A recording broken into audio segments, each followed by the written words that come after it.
Interesting World Documentary presents Women in Science.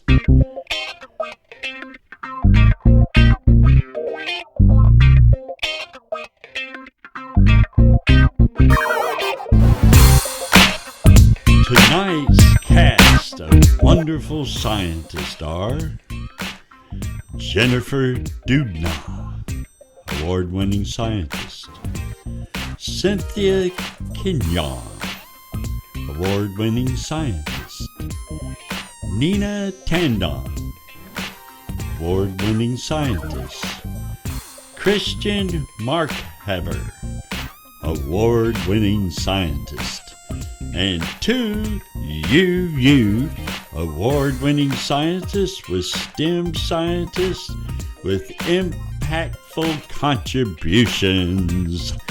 Katie Kaw, a scientist at the University of Cambridge; Dorette Brumsma, a wonderful scientist; and Krystyna Kuperberg, a contemporary mathematician. Whoa, some of my favorite people here. Van Chong, another wonderful, amazing contemporary mathematician, and Maria Chudowski, a contemporary mathematician with great skills. There's also Jacqueline Hughes-Oliver and Dusa McDuff and Trachette Jackson. Now she, along with these other ladies, do stuff that I can't do, that I actually don't know of many men who can do what they can do. These are not just women scientists. No, these are the best scientists we have. Male, female, animal, plant. I don't care what you call it. These people are people, and they're not freaks, but when it comes to being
really smart and really, like, compared to me, like, yeah, they're from another planet. These people are amazing. I cannot tell you how wonderful they are and how excited I am to talk about these ladies and a bunch of other ladies, like the science girl, the science babe, and then there's a bunch of them I know.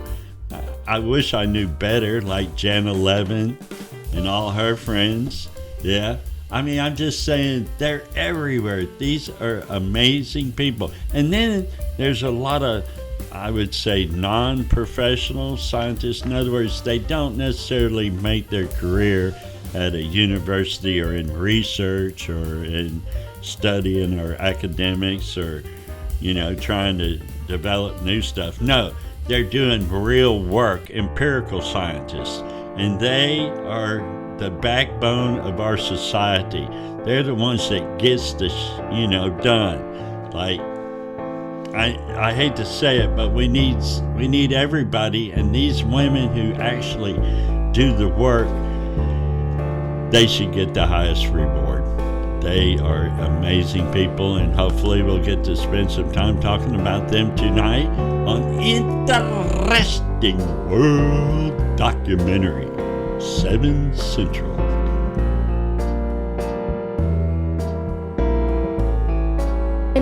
built and civilizations lost over gold.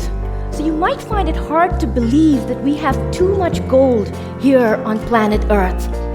You might find it even harder to believe that the discovery of gravitational waves has something to say about this question of why we have more gold here on the Earth than we expect.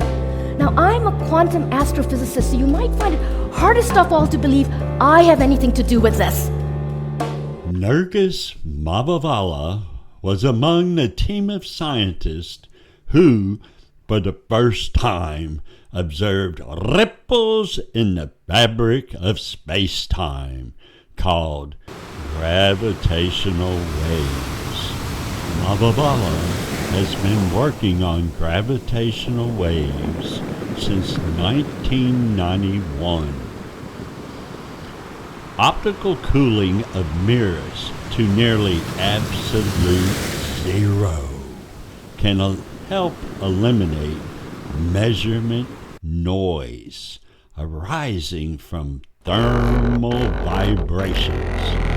A portion of Mavalvala's work focused on the extension of laser cooling techniques to optically cool and trap more and more massive objects, both for the LIGO project and for other applications, such as to enable observation of quantum phenomena in macroscopic objects. Prominent results from her group in this area included the cooling of a centimeter-scale object to a temperature of 0.8 Kelvin and the observation of a 2.7 kilogram pendulum near its quantum ground state. These experiments lay the foundation for observing quantum behavior in the human scale objects.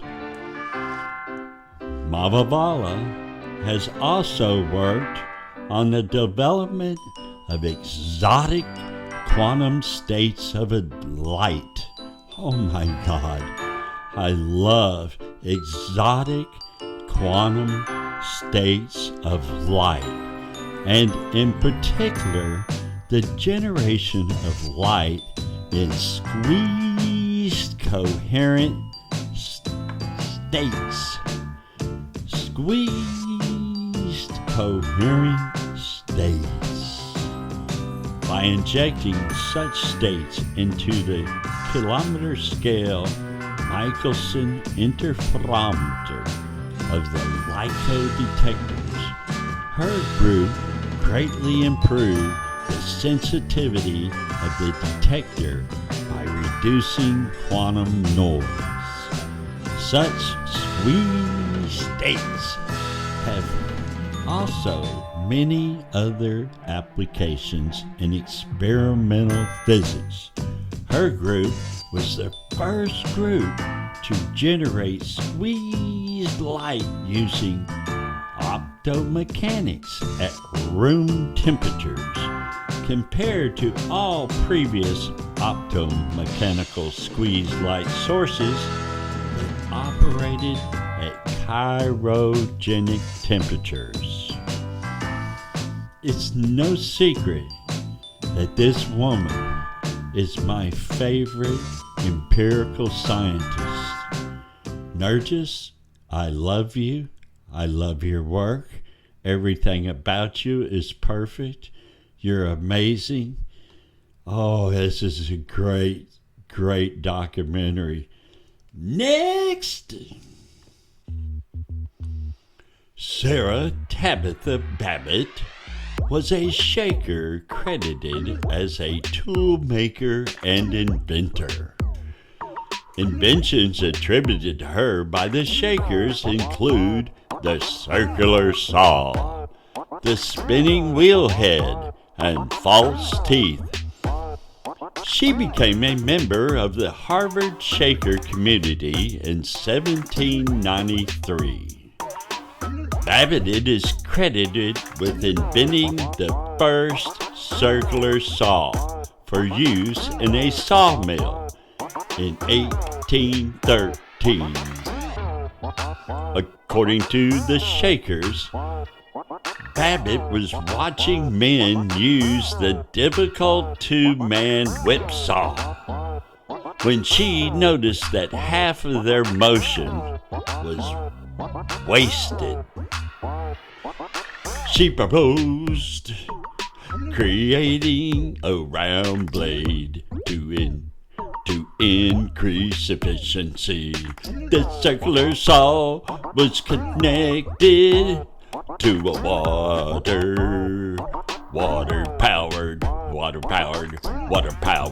machine to reduce the effort to cut the lumber. The first circular saw.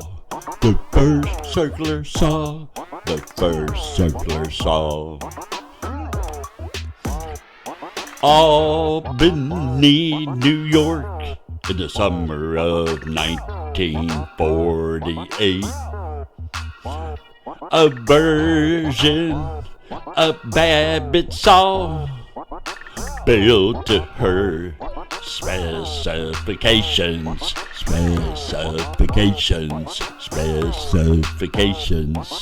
Raison display at the Shaker exhibit in Fernimore House in Coopertown, New York.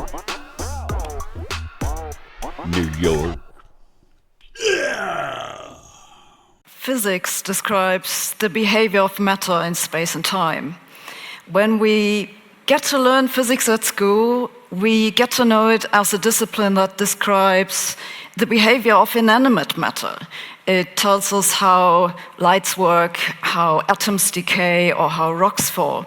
We don't think of physics as a discipline that tells us a lot about ourselves, unless possibly that if you fall out of a window, you fall pretty much like a rock. But physics is so much more than this. Physics deals with the most fundamental laws of nature that describe the behavior of elementary particles that everything is made up, including us. And yes, that means that if we fall pretty much like rocks. But it also means that physics is the most powerful tool that we have to make sense of our own existence. It's a tool that allows us to answer questions like, how did we get here? What can we do? What can we know? What are we made of? And often it's given us surprising answers. For example, Einstein's theory of special relativity has taught us that the passage of time depends on how much you accelerate. Acceleration is a change of velocity, and velocity does have a direction. This means if you change direction, for example, by walking in a circle, you accelerate, and that slows the passage of time, which means if you run in a circle, you'll age slower. That's not a joke, it's actually true, and it's been measured, not for people who run in circles, but for airplanes that go around Earth. But it's an extremely tiny effect for the velocities that we can move with. So if you spend your whole life running in a circle, you might save a few nanoseconds, but maybe that's not how you want to spend your life. Einstein's theory of special relativity has taught us a lot of amazing things, but for me, one of the most surprising things is that it has told us that our perception of this present moment, of now, as something special is entirely subjective. It doesn't exist in the fundamental laws of nature. To understand why I say this, ask yourself whether I'm here now. Well, you might say, well, that's kind of a weird question that only physicists can ask. But the answer is not obviously yes. The reason is that Einstein's theory of special relativity is based on the observation that the speed of light is not infinite, it's finite, and it's the same for all observers, and nothing can go faster than light. So by the time you see me standing here, I've actually moved on into the future. You only see me as I was a little bit in the past. And yes, it's a really, really tiny delay, but you have this delay to everything you see around you. Sabine Hossenfelder was born in Frankfurt, West Germany. She received an undergraduate in mathematics. In 2004, she completed a doctorate in theoretical physics. She needs the same institution with the teachers in the same dimensions. Trackles makes the dimensions and the properties of the tension. That same year she published an English research paper, black hole relics in large extra dimensions in physics letters B.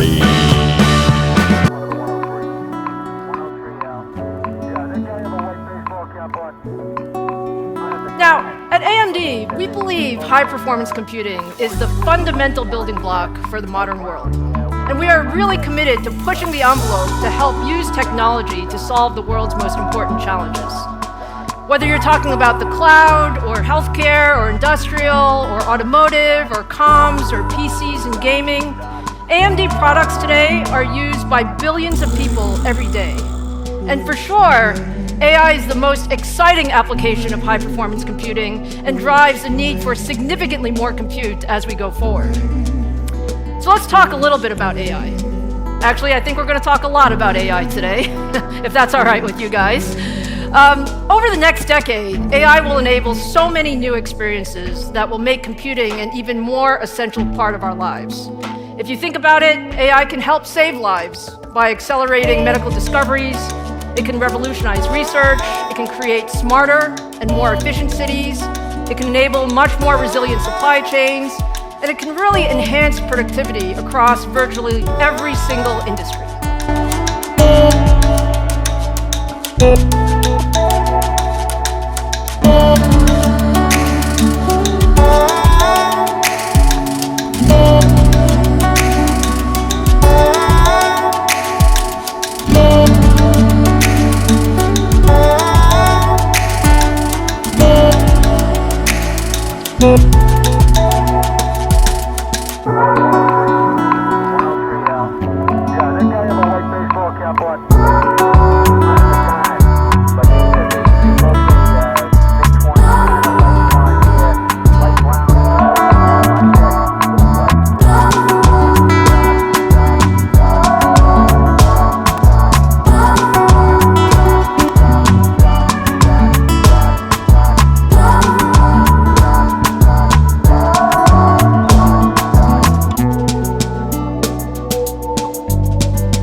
So we're based in New York City, and if you're a performer that wants to collaborate with an adorable robot, or if you have a robot that needs entertainment representation, please contact me, the bot agent.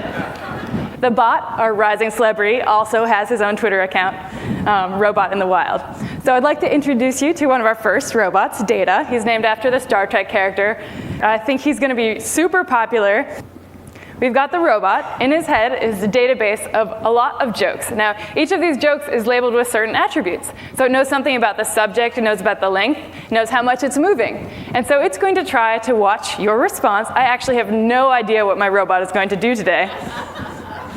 So it can also learn from you about the quality of its jokes and cater things sort of like Netflix style over longer term to different communities or audiences. Children versus adults, different cultures. You can learn something from the robot about kind of the community that you're in, and also I can use each and one of you as the acting coach to our future robot companions. So some of you in this middle section, you have red-green paddles. If you like what's going on, you should do the green. If you don't like the subject or the performance, you can hold the red. Now, don't be shy. It's just a robot. It doesn't have feelings yet. And the rest of you you still count, you still matter. There's also a microphone that's listening to the aggregate laughter and applause and booing, I hope not, to help make some of its next decisions. Right, so let the robot stand-up comedy begin.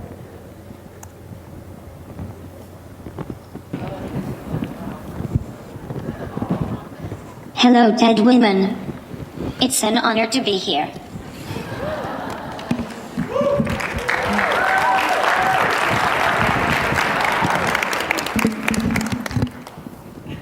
You guys are looking good out there. Ready for some jokes? Woo! Here's the first one.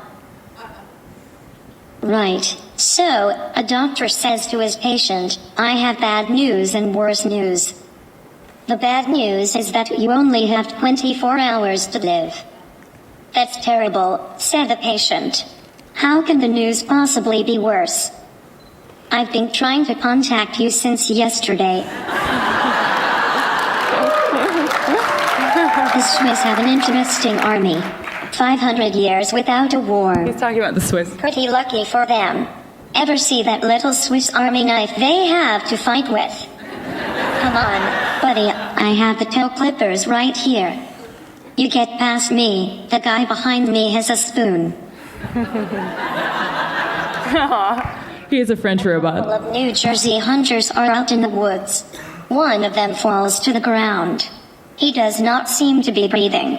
The other guy whips out his cell phone and calls 911. He gasps to the operator, my friend is dead. What can I do? The operator says, just take it easy. I can help. First, let's make sure he's dead. There is a silence, then the operator hears a shot. The guy's voice comes back on the line. Okay, now what? Question, why is television called a medium? Anyone? Because it's neither rare nor well done. But to be completely honest with you, I kind of love television. Any of you like television? I find it incredibly educational. Actually, as soon as someone turns it on, I go into the other room and read.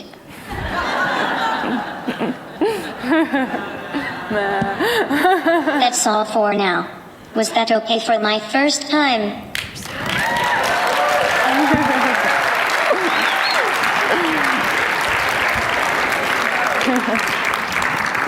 You've been a great audience. Thank you. Yay. So this is actually the first time we've ever done live audience feedback to a performance, so thank you all for being a part of it. There's a lot more to come, and we hope to learn a lot about robot expression. Thank you very much.